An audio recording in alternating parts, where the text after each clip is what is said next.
First contact gone wrong. The bridge of the UES Horizon hummed with nervous energy as the sleek exploration vessel approached the designated meeting point.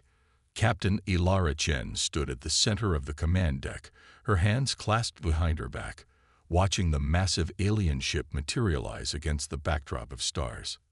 Xyrelian vessel now at 1 million kilometers in holding position, reported Lieutenant Marcus Rodriguez from the tactical station. Their weapon systems appear dormant. Captain Chen nodded, trying to steady her racing heart. After 15 years of deep space exploration, humanity had finally made contact with an advanced alien civilization, the Xyrelian Collective. Months of delicate signal exchanges had led to this moment, the first face-to-face meeting between humans and Xyrelians. Communications, send our greeting package as agreed in the protocols, Chen ordered. At 42, she had risen through the ranks of the United Earth Space Force on the strength of her diplomatic skills, as much as her tactical acumen, qualities that had earned her command of humanity's most advanced exploration vessel and this historic mission. Transmission sent, Captain, confirmed Communications Officer Priya Sharma, her fingers dancing across the holographic interface. Their automated systems acknowledge receipt. The Xyrelian vessel was a marvel of engineering, a massive crystalline structure that seemed to shimmer with internal light, easily 5 times the size of the horizon. Unlike the utilitarian design of human ships, the alien vessel had an organic quality, as though it had been grown rather than built. Dr. Okafor, what's your assessment? Chen asked, turning to the ship's xenoanthropologist. Dr. Nambi Okafor studied his readings intently. Their ship design suggests a hive-like social structure, Captain. The communication symbols they shared indicate a highly ordered society with complex hierarchies. They value precision and symmetry, which explains their insistence on meeting exactly here at precisely this time. The main view screen flickered, and a message appeared in the translation matrix. Approach for integration. Enter receptacle. The crew exchanged glances. They opened some kind of docking bay, reported Lieutenant Commander Hiroshi Tanaka, the Horizon's executive officer. It wasn't mentioned in the protocols. Chen frowned. Dr. Okafor. In many hierarchical species, inviting outsiders into one's territory can be a sign of dominance assessment, or a gesture of trust, Okafor offered cautiously. Refusal might be interpreted as weakness or hostility. Chen weighed their options quickly. Helm, take us in slowly. Quarter thrust. Maintain defensive posture but keep weapons powered down as agreed. Let's honor their customs but stay alert. The Horizon glided toward the opening in the alien vessel's side, a perfectly symmetrical hexagon that pulsed with soft blue light. As they passed through the threshold, the crew fell silent in awe. The interior bay was vast, lined with what appeared to be hundreds of smaller craft in perfect rows. Are those trophies? Whispered Lieutenant Rodriguez, eyeing what looked like damaged ships of various designs mounted along the walls. Before anyone could respond, a harsh sound blasted through their communication system, causing several bridge officers to wince in pain. Translation matrix failing, Sharma reported, frantically adjusting controls. The linguistic patterns don't match what they sent us earlier. Dr. Okafor stepped forward. Captain, I think I understand. This is likely a formalized greeting sequence. Their preliminary packets indicated multiple tonal registers for different social contexts. Allow me to respond. With Chen's nod, Okafor activated the communications array and produced a series of modulated tones, complex, almost musical in nature. The response was immediate and terrifying. The docking bay doors slammed shut behind them, and a shimmering energy field enveloped the horizon, freezing it in place. We're caught in some kind of tractor beam, shouted Chief Engineer Alejandro Diaz. Engines are straining against it. They're scanning us, Captain, Rodriguez warned, alarm evident in his voice. Deep scans. They're going through everything. Weapons systems, defenses, crew manifest, engineering specs. Chen made a split-second decision. This isn't a greeting. Communications, display the universal peace symbol we prepared. Sharma quickly activated the ship's external lights to project the carefully designed symbol, a combination of mathematical constants and organic patterns that Earth's leading genopsychologists had determined would be recognized as peaceful by any intelligent species. The Xyrelian ship went dark for 3 heart-stopping seconds. Then, without warning, it fired. The first blast hit the Horizon's port side with devastating force, throwing crew members from their stations. Warning lights flashed across every console as the shield generators struggled to compensate. Shields down to 63%. Rodriguez shouted as he pulled himself back to his station. "They're targeting our engines. Get us out of here," Chen ordered, helping a fallen officer back to her feet. "Full power to engines. Emergency override on the tractor beam." Diaz's hands flew over his console, redirecting power from non-essential systems. "Breaking free will be rough, Captain. Bypassing safety protocols on the main drive." The Horizon shuddered as its engines fought against the alien ship's hold.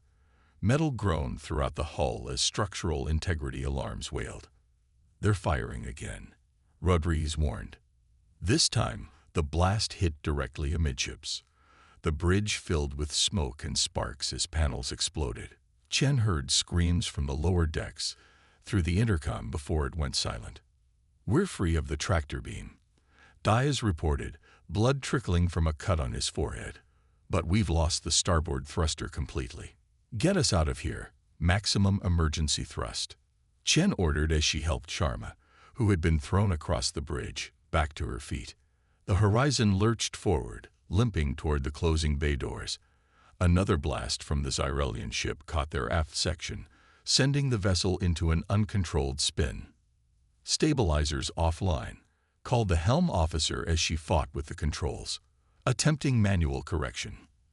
As they escaped from the massive Xyrelian ship, the communications array suddenly activated with a crystal-clear translated message broadcasting on all frequencies. "Warning to all SECTORs. Dangerous primitive species, DTTCTE. Human warship, AHS violated space, and ATTACKED fuels in vessel. All units respond. These creatures represent a galactic threat." Chen stared at the view screen in disbelief as the message repeated, accompanied by detailed scans of the Horizon. "They're not just attacking us," Okafor whispered, his face ashen. "They're framing us." The damaged Horizon fled into the darkness of space, trailing debris and atmosphere. Behind them, the message continued to broadcast across all frequencies, declaring humanity the aggressors in a war they never wanted. As emergency systems struggled to compensate for the damage, Chen looked around at her injured crew. 17 dead, dozens wounded, and now they were being hunted as the villains in an interstellar incident.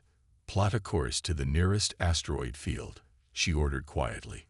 "We need to hide, make repairs, and figure out how to tell the truth before these lies reach Earth." As the Horizon limped away, more Xyrelian vessels appeared, joining the pursuit. The hunt for the dangerous human warship had begun. And with it, humanity's fight not just for survival, but for the truth itself. Hunted in the void. The emergency lighting cast an eerie red glow through the damaged corridors of the UES Horizon. 8 days had passed since their disastrous first contact with the Xyrelians, and the human vessel now drifted silently within a dense asteroid field in an uncharted system far from established trade routes. Captain Ilara Chen moved carefully through the ship, stepping over exposed wiring and ducking under hanging conduits as she made her way to engineering. The air felt thin and stale, life support operating at minimum capacity to conserve power. Most of the crew wore thermal suits against the cold, as environmental controls had been reduced to just above freezing in all non-essential areas. Chen nodded to crew members as she passed, trying to project confidence despite their dire situation. The faces that looked back at her were exhausted but determined, tinged with the blue-white light of emergency glow sticks that supplemented the failing illumination systems.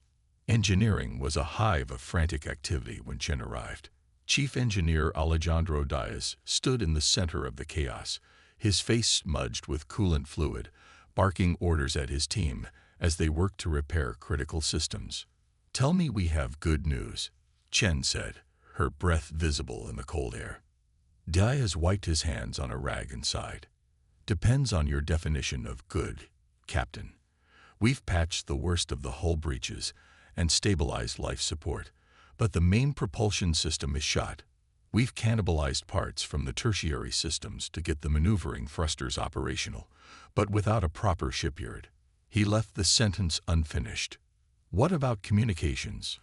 "Sharma's been working on a modified subspace antenna that might let us send a tight beam message to the nearest human outpost, but it's risky. The Zarelians could intercept it." Chen nodded grimly. "How many patrol ships have passed nearby?" "5 in the last 2 days, Lieutenant Rodriguez answered as he joined them, handing Chen a tablet. "They're getting more frequent.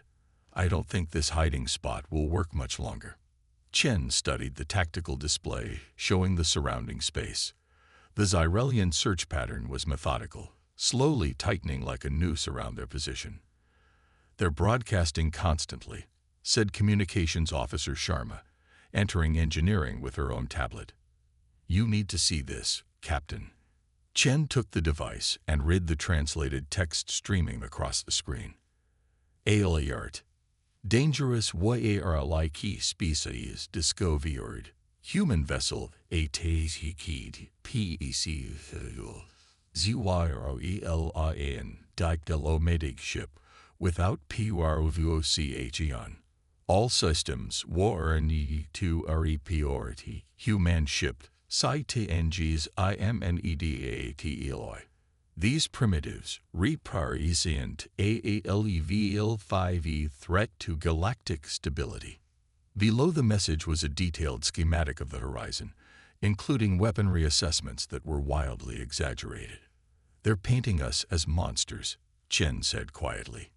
"It gets worse," Sharma added, taking back the tablet and swiping to another screen. "They've sent this to at least 26 other species we haven't even made contact with yet. By the time we get home, half the galaxy will think humans are bloodthirsty savages." Chen leaned against a console, the weight of their situation pressing down on her. 23 crew members dead, ship critically damaged, and now humanity was being framed as the instigator of an interstellar incident. "Captain, we need to discuss our options," said Exo Tanaka, joining the group. His right arm was in a makeshift sling, broken during their escape. "The senior staff has been debating our situation. And," Chen prompted, "we're divided. Some think we should try to make it back to Earth, warn them about what happened. Others," he hesitated. "Others what?" "Others think we need to clear humanity's name before we go home. If we don't, Earth might face a coalition of alien species who've been turned against us." Chen considered this. Both options seemed impossible with a ship that could barely move. "We've been working on something," Diaz interjected. "If we cannibalize the auxiliary power systems and reroute energy from non-essential areas, we might get enough juice for short FTL jumps. Not enough to get home, but maybe enough to reach somewhere we can make proper repairs." A sudden alarm blared from the asteroid field sensor array. Rodriguez rushed to a nearby console, his expression darkening. "Zarelian patrol ship closing fast," he reported. "Looks like they're doing a standard sweep of the field." Chen straightened up. "How close will they come to our position?" "Too close. Their sensors will pick us up unless we do something drastic." "Options?" Chen asked, looking around at her senior staff. Diaz ran his hand through his hair. "We could power down completely. I mean completely. Life support, gravity, thermal regulation, everything. They might mistake us for debris if we're cold and dark." "For how long?" Chen asked. 15 minutes, maybe 20 before the temperature drops too low for survival. even with thermal gear. Chen looked at the faces of her crew, exhausted, injured, but determined. Do it. Everyone to emergency stations. Break out the oxygen masks and cold weather gear. The crew moved with practiced efficiency despite their injuries. Within minutes, the last power systems were being shut down throughout the ship. Going dark in 3, 2, 1. Diaz said, his finger hovering over the final switch. The horizon went completely silent. The emergency lights died, plunging the ship into absolute darkness. The hum of the life support systems faded, and the artificial gravity disappeared, leaving the crew floating in the rapidly freezing darkness. Chen pushed herself against a bulkhead, the emergency oxygen mask tight against her face. Through a nearby viewport, she could see the sleek form of the Zarelian patrol ship gliding between asteroids, its scanning beams sweeping methodically through the field. The temperature dropped precipitously as heat bowled into space. Frost began forming on metal surfaces and even on the outer layers of their thermal suits. The crew remained motionless, barely breathing, as the enemy ship drew closer. The scanning beam passed over the horizon once, then twice. Chen held her breath, her heart pounding so loudly she feared the Zarelians might somehow detect it. The patrol ship paused, hovering near their position. Had they been discovered? After what seemed like an eternity, the Zarelian vessel continued on its patrol route, disappearing behind a large asteroid. The crew waited 3 more agonizing minutes before Diaz finally reactivated the essential systems. As warmth and gravity slowly returned, Chen looked at her frost-covered crew and knew they couldn't keep hiding forever. Somehow, they needed to find a way not just to survive, but to fight back against the lies being spread about humanity across the stars. Captain, Okafor's voice crackled through her communicator. I've been analyzing the Zarelian broadcast patterns, and I found something interesting. Their messages aren't uniformly accepted. There are gaps in the transmission relays. Some sectors aren't propagating their warnings. Meaning what, exactly? Chen asked, pushing herself through the weightless environment toward the xenoanthropologist station. Meaning, Okafor said, excitement breaking through his exhaustion. Not everyone in this region of space is allied with the Zarelians. Someone's blocking their signals. We're not alone out here. Before Chen could respond, Sharma's voice cut in urgently. Captain, I'm picking up a new signal. It's weak, but it's definitely directed at us. The Zarelians found us. No, it's not Zarelian. The language patterns are completely different, and it's coming from within the asteroid field. Chen exchanged glances with her officers. Put it through. A soft, melodic voice filled the bridge, speaking an unknown language. The translation matrix struggled for several seconds before producing halting English. Human vessel. Danger. Not alone. Zarelian lies. We help. Follow signal. Can we respond? Chen asked. Sharma nodded. Low power, tight beam only. They won't detect it beyond a few kilometers. Chen took a breath. This is Captain Ilara Chen of the United Earth Ship Horizon. We are damaged and in need of assistance. The Zarelians attacked us without provocation and are now hunting us. Who are you? After a tense moment, the response came through clearer this time. We are the Forgotten. We know Zarelian treachery well. They have done this before. Come to coordinates following. We offer sanctuary. You are not first victims of their expansion. Rodriguez checked his tactical display. The coordinates point deeper into the asteroid field.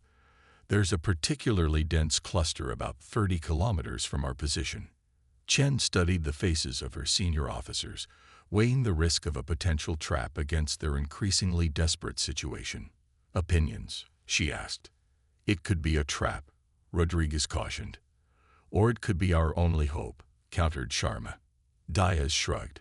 We can't stay here, and we can't run forever with the ship in this condition. Chen nodded decisively. Power-up maneuvering thrusters only.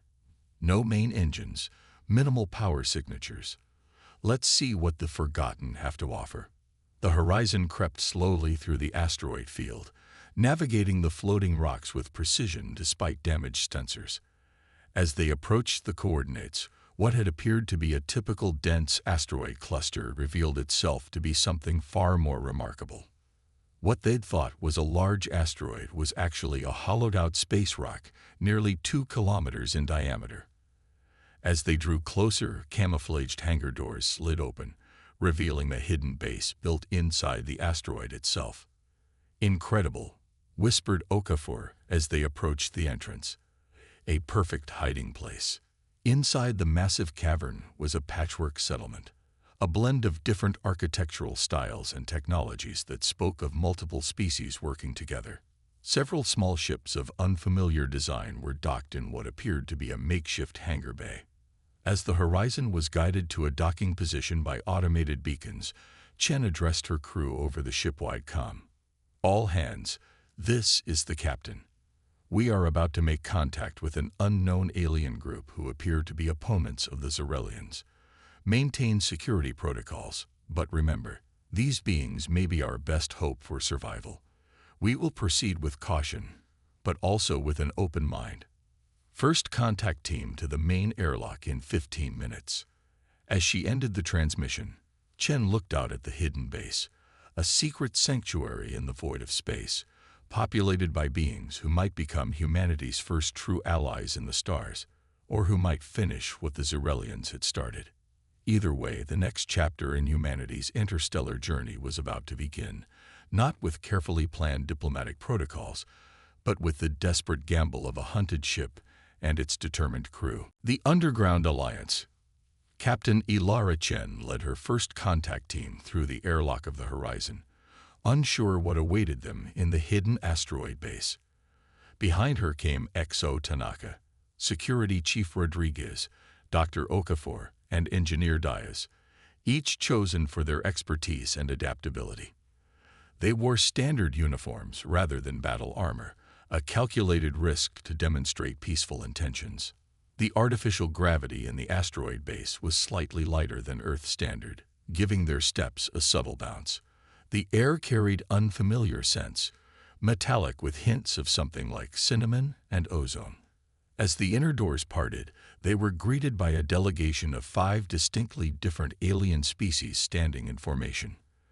At the center stood a tall, slender being with iridescent blue-green skin and large, multifaceted eyes that reflected light like living gemstones. "Welcome, humans of the vessel Horizon." The central figure spoke, its voice melodic and clear through what must have been a sophisticated translation device. "I am Coordinator Thalira of the Nelthrans. We are the founding members of what you might call the Underground Alliance." Chen stepped forward. "I'm Captain Ilara Chen of the United Earth Ship Horizon. We're grateful for your sanctuary and assistance." Thalira gestured to the beings flanking her. "My colleagues represent the 4 other founding species of our alliance. The Kosovians, a stocky, armor-plated being with 4 arms knotted. The Vrel, a hovering creature resembling a jellyfish pulsed with bioluminescent patterns. The Durrani, a humanoid with fur-like filaments covering its body raised a 3-fingered hand. And the Mesarens, a short, stout being with circular patterns embedded in its leathery skin bowed slightly. Each of us has suffered from Zarelian aggression," Thalira continued, "and each of us has been painted as the villain in their galactic propaganda." Rodriguez tensed visibly, his hand instinctively moving closer to his concealed sidearm. Chen gave him a subtle warning glance. "You're saying this is a pattern?" Chen asked. "What the Zarelians did to us. They've done it before." The Kosovian stepped forward, its voice deep and rumbling through the translator. 27 stellar cycles ago, the Zarelian collective arrived at our homeworld claiming to seek peaceful relations. When we refused to grant them exclusive mining rights on our moons, they staged an attack on their own diplomatic vessel and broadcast that Kosovians were violent expansionists. Within a solar cycle, 3 other species had joined the Zarelians in a defensive war against us. The same with the Vrel, pulsed the floating jellyfish-like being, lights flickering across its translucent body. Our crime was developing quantum communication technology that could not be monitored by their surveillance systems. Chen exchanged glances with Okafor, whose eyes were wide with both academic interest and concern. "Please," Valera said, "your ship is damaged, and your crew needs rest. We will provide what assistance we can while we talk further." "Why help us?" Chen asked directly. "You don't know us." The Durrani stepped forward, its fur filaments rippling. "Because the Zorellians fear you. We have intercepted and analyzed their secure communications. Their initial scans of your vessel revealed technological approaches they had not anticipated. Your FTL drive design particularly alarmed them. It's more efficient than their own. The collective does not tolerate potential rivals. So this is about having a common enemy?" Tanaka asked. "Initially, yes," Valera admitted. "But we hope for more. Each species here brings unique strengths and technologies. Together, we have survived. With humanity joining us, perhaps we can do more than merely survive." Chen considered this carefully. "I appreciate your candor, Coordinator. My crew needs medical attention, and our ship needs repairs. After that, we need to warn Earth about the Zyrelian threat and clear humanity's name from these false accusations." "Both will be difficult," said the Mezeran in a chirping voice. "The Zorellians control most communication networks in this sector, and their propaganda has likely already reached neighboring systems heading toward your territory. There must be a way to broadcast the truth," Diaz interjected. Valera's gemstone eyes glittered. "Perhaps there is. But first, let us tend to your wounded and assess your vessel's damage. Decisions are best made without the pressure of immediate survival concerns." Over the next 3 days, the human crew integrated into the hidden base. The Alliance species worked alongside them, repairing critical systems on the horizon. Chen was surprised by how quickly cooperative relationships formed despite the vast biological and cultural differences. In engineering, Diaz worked with the mechanically gifted Kosovians, whose 4 arms and intimate understanding of crystalline technology helped restore the Horizon's power systems faster than anyone had thought possible. Dr. Okafor spent hours with representatives from each species, building a more comprehensive translation matrix and learning about their histories and cultures. The database he compiled would be invaluable when they eventually returned to Earth. Medical Officer Dr. Sarah Lin found that the bioluminescent Vrel had advanced healing technologies that accelerated recovery for many of the injured crew members. Meanwhile, the Durrani shared sensor cloaking technology that would help hide the Horizon from Zyrelian patrols once they left the asteroid base. On the 4th day, Coordinator Thalira called for a joint strategy meeting in the base's central chamber. The room was a perfect hemisphere carved from the asteroid itself, with a holographic projection system at its center. Representatives from all species, including Chen and her senior staff, gathered around it. "The situation has evolved," Thalira began without preamble. "Our monitoring networks have detected increased Zyrelian activity throughout the sector. They've escalated their propaganda campaign against humanity, claiming your species plans to deploy biological weapons against the collective." "That's absurd," Chen protested. "We have strict prohibitions against such weapons." "Truth is irrelevant to the Zyrelians," growled the Kosovian representative. "They're masters of manipulation. Their central communications hub on Proxima Station transmits their narrative to thousands of worlds simultaneously." "Proxima Station?" Rodriguez asked. The holographic display shifted to show a massive space station orbiting a blue-white star. The structure resembled a many-pointed star, with ships of various designs docking at its extremities. "The nerve center of Zorelian propaganda," explained Thalira. "All major broadcasts originate here before being relayed throughout their territory and beyond. It's also where they store records of their true activities, including, we believe, the unaltered sensor logs from your first contact incident." Chen leaned forward, studying the station. "You're suggesting we could find proof there, evidence that would clear humanity's name?" "Precisely," said the Mezeran. "But Proxima Station is the most heavily defended Zyrelian installation in the sector. No Alliance ship has ever managed to approach it undetected, let alone infiltrate it. A thoughtful silence fell over the gathering. What if we didn't try to sneak in? Chen said finally. What if we walked in through the front door? All eyes turned to her. The horizon is damaged, but recognizable as a human vessel. She continued, her mind racing ahead. According to your intelligence, the Zarelians are broadcasting that we're dangerous fugitives. What if we surrender? Captain, Tanaka objected, with all due respect. Chen raised a hand. Not a real surrender, XO. A feigned one. The Zarelians would want to make a spectacle of capturing the dangerous human warship. They'd bring us to Proxima Station, their center of propaganda, to showcase their victory. The Vrel's lights pulsed rapidly. A bold strategy, but with substantial risks. Once inside their security perimeter, you would be vastly outnumbered and likely disarmed. We wouldn't go alone, Chen said, looking at Thalira. Your people have been fighting the Zarelians from the shadows for years. Do you have operatives who could infiltrate the station during the commotion our surrender would create? The Durrani representatives' fur filaments stood on end, a diversionary tactic. While all attention is on the humans, our infiltration team accesses their secure databases and extracts the true records of our encounter, finished Chen. Plus whatever other evidence exists of their pattern of deception against your species and others. Thalira's gemstone eyes narrowed as she considered the plan.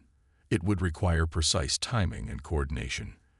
The risk to your crew would be considerable, Captain.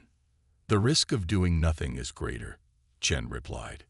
If we don't clear humanity's name, Earth will face the same fate as your homeworlds, isolated, attacked, possibly even conquered on false pretenses. The representatives of the Alliance species exchanged looks, communicating in ways the translation systems couldn't fully convey. There's something you should see before we decide, Thalira said finally. She manipulated the holographic controls, and the image shifted to show a distant star system. This is the Eridani system, approximately 12 light-years from your solar system. Our long-range sensors detected Zarelian scout ships entering this region 3 days ago. Chen felt her blood run cold. They're already moving toward Earth. We believe so, Thalira confirmed. Your species has caught their attention in a significant way. The collective doesn't tolerate potential rivals, and something about human technology or biology has them concerned. They will not wait for you to return home with warnings. A heavy silence fell over the chamber as the implications sank in. How long until they reach Earth? Tanaka asked. At standard Zarelian velocities, perhaps 3 of your months, replied the Kosovian. Less if they deploy their faster scout vessels. Chen straightened her shoulders, decision made. Then we have no choice. We need to execute this operation as soon as possible. If we can expose the Zarelians' true nature to the other species in this sector, it might create enough diplomatic pressure to slow or halt their advance toward Earth. There is another component to consider, said the Mezeran, stepping forward. Proxima Station houses their central communication array. With the right access, we wouldn't just extract data. We could broadcast the truth to every system in their network simultaneously. Rodriguez whistled softly. Turn their own propaganda machine against them. It would require someone with extensive communications expertise, Thalira noted. Officer Sharma is one of the best in the Earth fleet, Chen said. If anyone can repurpose their systems, it's her. Thalira studied Chen for a long moment, her multifaceted eyes unreadable. You understand that even if this succeeds, it will effectively declare war between humanity and the Zarelian collective. They already declared war when they attacked us unprovoked and branded us as enemies. Chen replied firmly. We're just finally fighting back. The alien coordinator nodded slowly. Very well. The Alliance will support this operation. But Captain, there is one more thing you should know. She paused, seemingly uncertain how to continue. What is it? Chen prompted.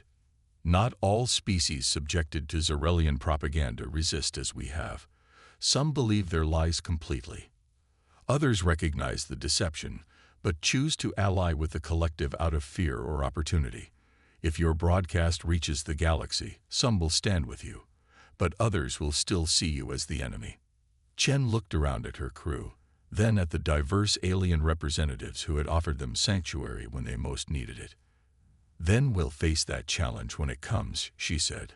"For now, we have allies where we expected none.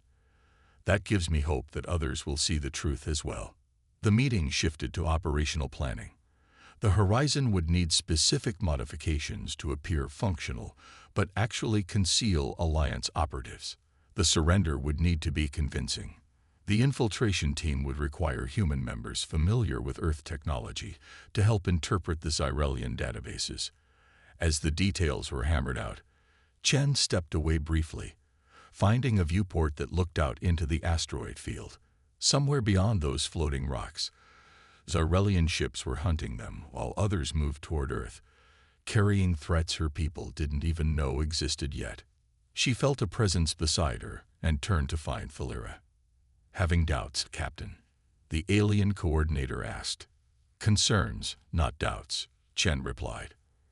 "I'm committing my crew to an incredibly dangerous mission with no guarantee of success." "That is the nature of leadership," Thalira said.